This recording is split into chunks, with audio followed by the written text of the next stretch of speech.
primeiro momento, a gente tem que pensar que marca, né? O que está presente na educação brasileira, na formação do educador, né? O que aponta, o que é forte, que marca que nós temos nas políticas educacionais, que de uma certa forma elas se expressam nos documentos, nas diretrizes, né, de formação dos educadores.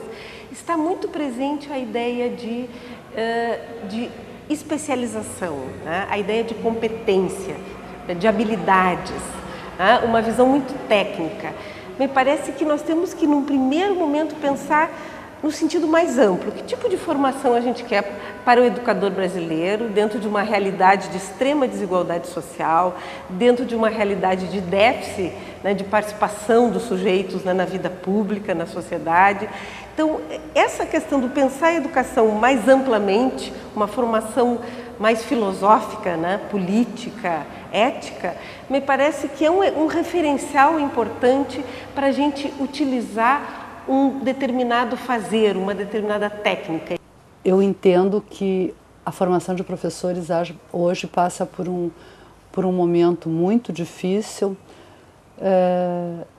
Eu diria que ela está um pouco débil.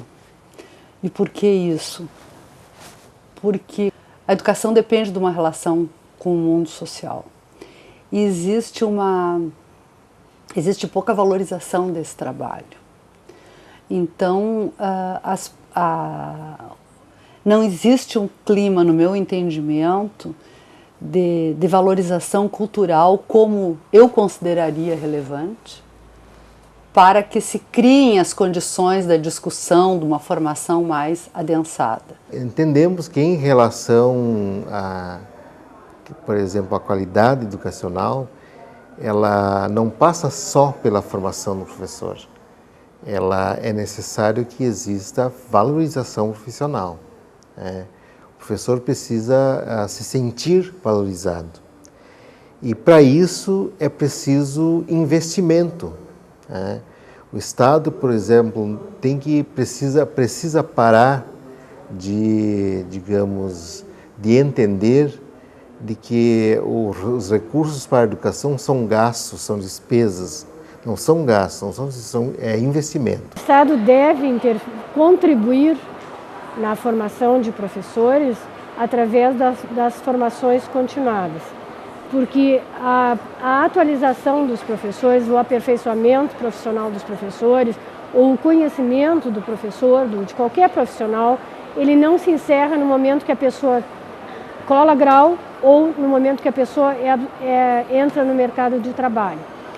E essa atualização, este aperfeiçoamento deve estar sempre em processo. Então, por isso que se chama formação continuada, e o Estado, em função de resultados de aprendizagem dos alunos, que é o que nos toca, né?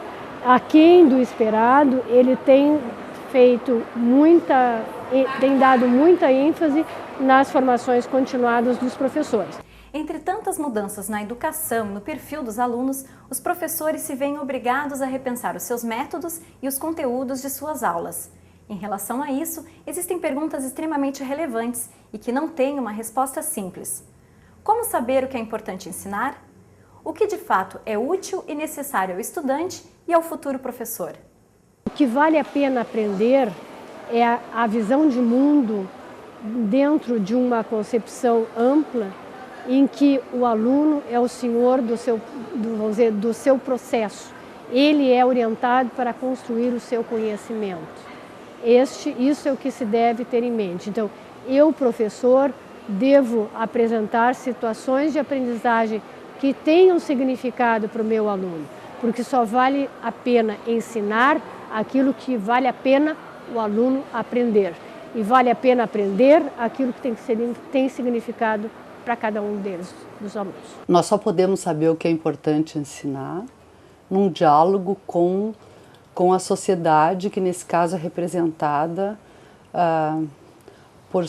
pelos espaços de discussão cultural e científica. Por exemplo, para nós educarmos professores que trabalham com criança, para saber o que nós vamos trabalhar com criança, nós temos que fazer interlocução com a ciência, com a filosofia, com a arte, porque essas expressões simbólicas sempre nos dão informações desse significado do que seja o homem, e isso tudo se canaliza para aquilo que posteriormente vai constituir a proposta pedagógica, o currículo, que se materializa nessas efetivações do processo formativo. Todo conteúdo que dê uma formação sólida e que instrumentalize, eu não gosto muito da palavra, mas seja uma ferramenta para o sujeito se pensar na sua relação consigo, a sua relação com a natureza, a sua relação com o mundo, a sua relação com o outro, com a cultura, com o espaço público, são conteúdos que podemos considerar de uma certa forma relevante para uma formação, né, de qualidade dos educadores. Todo educador precisa ter clareza do tipo de sociedade que nós vivemos.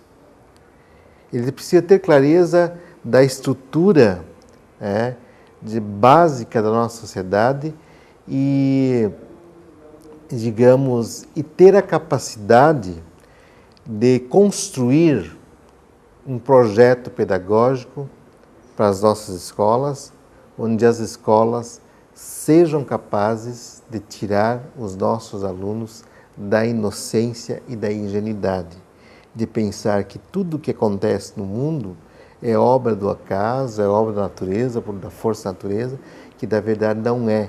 Tudo o que acontece no mundo é por decisão política dos homens.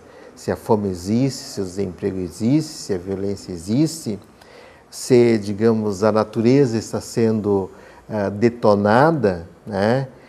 Todos esses problemas, se eles existem por resultado de decisões políticas que os homens criaram. Me parece que é importante a gente situar um pouco essa perspectiva de formação política, de formação ética, de formação para qual sociedade?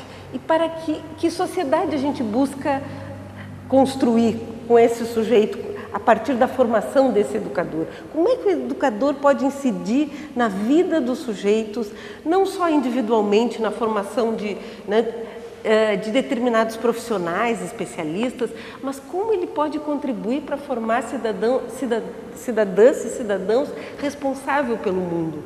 Ainda existe uma visão assim meu Deus, do princípio da educação nesse país, que todo mundo chega na porta da tua sala para receber a informação a partir dali. Né? O John Locke, há milênios atrás, falava em tábula rasa, né? Que o aluno começava a partir da porta da tua sala.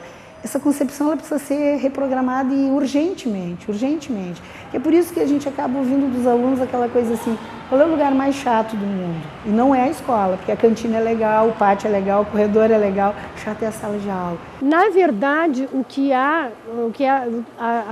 vamos dizer, a questão crucial em termos de modificação que se sente como necessária é uma aproximação entre a teoria e a prática, entre o academicismo e a experiência que o professor vai ter, a vivência que o professor vai ter quando ele sai da faculdade e vai exercer a profissão. Então existe um certo distanciamento entre aquilo que ele viu e que lhe deu suporte teórico, lhe deu bagagem conceitual dentro da sua área de atuação na faculdade e aquilo que ele enfrenta no momento que ele está com uma classe à sua frente e que ele tem que, vamos dizer, administrar. Não parto do princípio que teoria e prática sejam separados, embora essa seja uma compreensão vigente e há muitas teorias que defendem isso. Mas eu entendo que quando se aprende, já se modifica a nossa compreensão de mundo. Então, se realmente nós compreendemos algo, esses conceitos tornam-se operativos. Por exemplo, se eu entendo o que é efetivamente o problema da diferença, que é um tema muito tematizado hoje, da diferença, da singularidade de cada um, isso é um conceito do plano cultural operativo. Quando eu olho para alguém e tenho essa compreensão, eu já me modifico na maneira, já sou capaz de ser mais sensível à diferença dos muitos alunos que chegam a mim.